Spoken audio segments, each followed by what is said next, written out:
Hello students, welcome to यूवेन classes. आज हम क्लास 10th की एक्सरसाइज 8.1 स्टार्ट करने जा रहे हैं और हमारा फर्स्ट क्वेश्चन है, in triangle A B C right angle at B A B equal 24 centimetre, B C equal 7 centimetre. हमें डिटरमाइन करना है साइन ए कोस ए की वैल्यू और साइन सी कोस सी की वैल्यू। तो हम देखो इसके अकॉर्डिंग एक फिगर बना लेंगे। यहाँ पे ये इस तरह से हमने एक राइट ट्रायंगल बनाया। इसमें ये कह रहा है कि ए बी सी एक ट्रायंगल है और बी पे 90 डिग्री का एंगल बन रहा है, यानी कि राइट एंगल। तो बी पे हमने राइट एंगल बना लिया। आई कह रहे हैं ए बी जो है वो 24 है, ठीक है, और बी सी जो है वो 7 सेंटीमीटर। अब देखो यहाँ पे हमारे पास ट्रायंगल की 2 साइड्स तो हैं, हमारे पास तीसरी साइड नहीं है, यानी कि ए सी नहीं है। तो सबसे पहले हम यहाँ पे ए सी फाइंड करेंगे। सो ए सी हम कैसे फाइंड करेंगे, देखो ये पाइथागोरस थ्योरम से करेंगे, ठीक है। तो यहाँ हम लिखेंगे बाय पाइथागोरस थ्योरम। अब पाइथागोरस थ्योरम में क्या होता है, जो हाइपोटेनियस होता है यानी कि AC जो है इसका स्क्वायर करके ये किसके इक्वल होगा, जो बाकी की 2 साइड्स बच गई उनके स्क्वायर का सम, यानी कि जो बाकी 2 साइड कौन सी बची, BC और AB, ठीक है। तो AB square plus BC square, ये चीज़ आप ध्यान रखना। हाइपोटेनियस जो होता है, ठीक है, उसका स्क्वायर किसके इक्वल होता है, बाकी की 2 साइड के स्क्वायर करके उनके सम के इक्वल होता है। अब हम यहाँ से AC की वैल्यू फाइंड कर लेंगे। AC हमें दे नहीं रखा, इसको एज इट इज़ राइट कर लेंगे। AB हमें दे रखा है 24, तो 24 का स्क्वायर, और BC हमें दे रखा है यहाँ पर आप देख सकते हैं 7 सेंटीमीटर, तो 7 स्क्वायर हो गया। अब हम इसको आगे इसको सॉल्व करते हैं। AC स्क्वायर 24 का स्क्वायर, यानी 24 को हम 24 से मल्टीप्लाई करेंगे तो हमारे पास आ जाएगा 576, और 7 7 जा 7 का स्क्वायर करेंगे तो ये हो जाएगा 49। अब हम इसको सॉल्व करते हैं। 576 प्लस 49 को प्लस करेंगे तो ये हो जाएगा 625। अब ये AC स्क्वायर है तो यहाँ से ये स्क्वायर हटा, इधर क्या हो गया रूट 625, ओके। सो 625 का रूट निकालने पर ये क्या आ जाएगा 25 इंटू 25 क्या होते हैं 625 होते हैं। सो AC की जो लेंथ आ जाएगी वो हमारे पास क्या आ जाएगी 25, ठीक है। तो हमारे पास तीनों साइड आ गई। अब हम अपना फर्स्ट पार्ट सॉल्व करते हैं।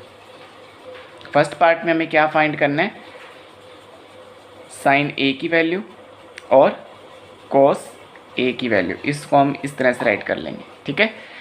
अब हमने पहले वाली वीडियो में हमें ये रखा था ध्यान में कि साइन A किसके इक्वल होता है, आपको बताया भी था, पंडित बद्री प्रसाद हर हर बोले, ठीक है। जैसे देखो पंडित बद्री प्रसाद हर हर बोले, तो पहला वाला जो था यानी कि साइन A वो क्या था P/H, ठीक है, और ये कोस A इक्वल होता है जो सेकंड वाला होता है यानी B/H, ठीक है। अब एक चीज़ ध्यान रखना, यहाँ पे साइन A है, ठीक है। तो फिगर पे जाएंगे हमने ये पहले क्लियर किया था कि जो भी आपको एंगल दे रखा हो, जैसे अभी हम यहाँ पे A की बात हो रही है, ठीक है, तो A की बात हो रही है तो इसके सामने वाला क्या है, ये परपेंडिकुलर है आपका, ठीक है, और ये आपका क्या है बेस है, ठीक है। जिस एंगल की बात हो रही हो यानी कि थीटा जो आपका है उसके सामने वाली साइड परपेंडिकुलर होगी और अदर बेस होगी, ठीक है। तो अब यहाँ पे हमारा जो परपेंडिकुलर है, ठीक है, जो हमारा परपेंडिकुलर है वो है BC, ठीक है। तो हम यहाँ राइट करेंगे BC अपॉन और हाइपोटेनियस तो AC है, ठीक है। अब देखो BC की वैल्यू कितनी हमने निकाल ली है, दी हुई थी तो हमें 7, तो यहाँ हमने 7 राइट कर दिया, और AC की हमने निकाल ली थी 25, 7/25, ये आ गया साइन A की वैल्यू। ऐसे कोस A की निकालेंगे तो कोस A, अब देखो यहाँ पे B/H होता है यानी बेस अपॉन हाइपोटेनियस, तो बेस यहाँ पे क्या है हमारा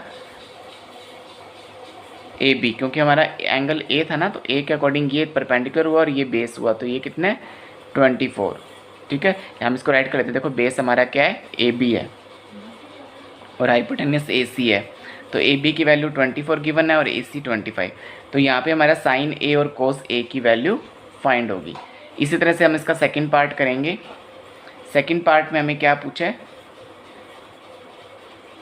साइन C और कोस C की वैल्यू। अब देखो अब हमें C को लेकर चलना है, तो देखो अब हमें इस एंगल को लेकर चलना है, थीटा हमारा अब C है, तो C जब हम C को लेकर चलेंगे तो C के सामने वाला अब ये परपेंडिकुलर होगा आपका, ठीक है, और ये वाला आपका क्या होगा इसके साथ वाला, ये बेस होगा, ठीक है। तो अब हमारा परपेंडिकुलर ये है और बेस ये है, तो साइन कोस की जो वैल्यू वो तो सेम ही होती है, P upon H B upon H, ठीक है। लेकिन यहाँ पे परपेंडिकुलर कौन सा हो गया अब हमारा, सी के सामने वाला, ठीक है, सी के सामने वाला।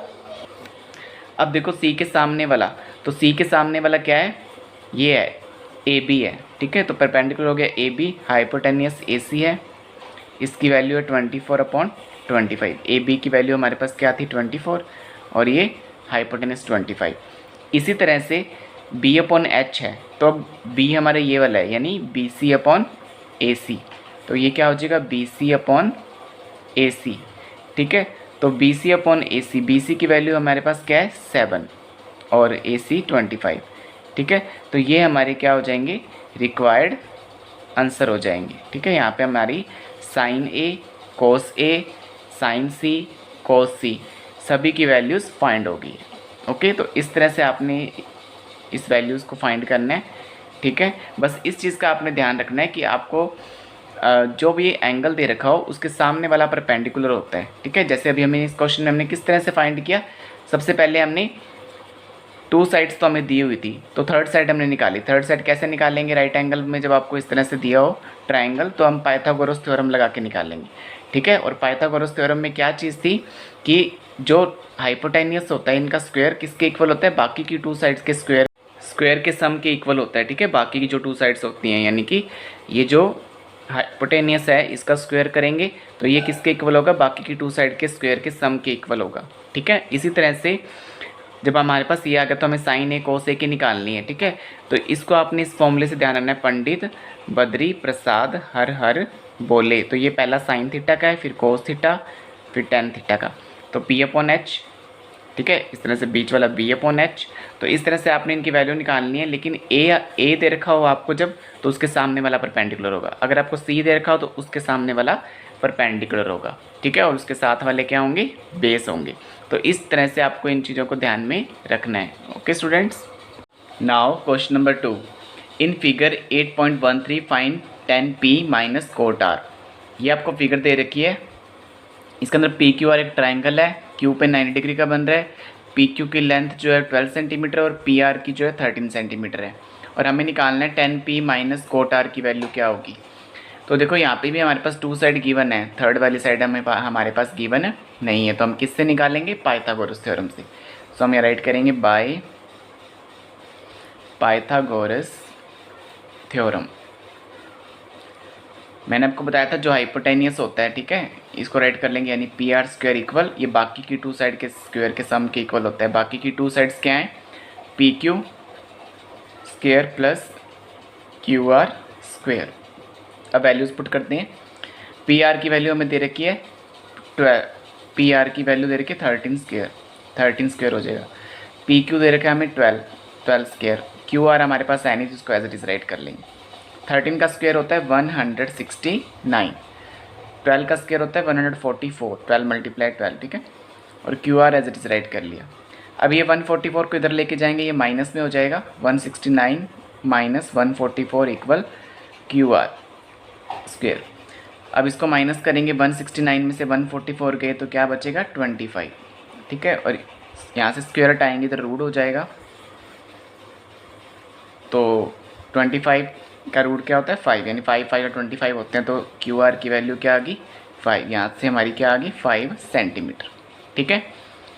अब हमें क्या निकालना है, 10p माइनस कोट आर। हमें वैल्यू फाइंड क्या करनी है, 10p माइनस कोट आर। देखो 10p हमने फॉर्मूला लर्न किया था, पंडित बद्री प्रसाद हर हर बोले, ये साइन का था, ये कोस का था, और ये क्या है 10 का होगा। तो 10 का क्या होता है p अपॉन में b, ठीक है। इसी तरह से जो कोट का होता है, कोट आर का पूछा, तो कोट 10 का उल्टा होता है, यानी कि b upon p, base upon perpendicular. ये हम पहले वाली वीडियोस में कर चुके हैं, ठीक है। अब यहाँ पे देखो 10p है, यानी थीटा की वैल्यू p को माना गया है। तो अगर हम इसको p को मानते हैं तो इसके सामने वाला क्या होगा, परपेंडिकुलर होगा, और इसके साथ वाला बेस, यानी इसकी वैल्यू क्या हो जाएगी 5 अपॉन में 12 माइनस। अब r, अब हमें r लेना है, यानी r लेना है, तो r के सामने वाला परपेंडिकुलर होगा और ये बेस, ठीक है। तो ये b अपॉन p है, तो बेस यहाँ पे भी ये क्या आ जाएगा 5/12 ही बनेगा, ठीक है। तो 5/12 माइनस 5/12 तो क्या आ जाएगा 0। सो इसकी वैल्यू क्या आ जाएगी 0। ये हमारा रिक्वायर्ड आंसर हो जाएगा।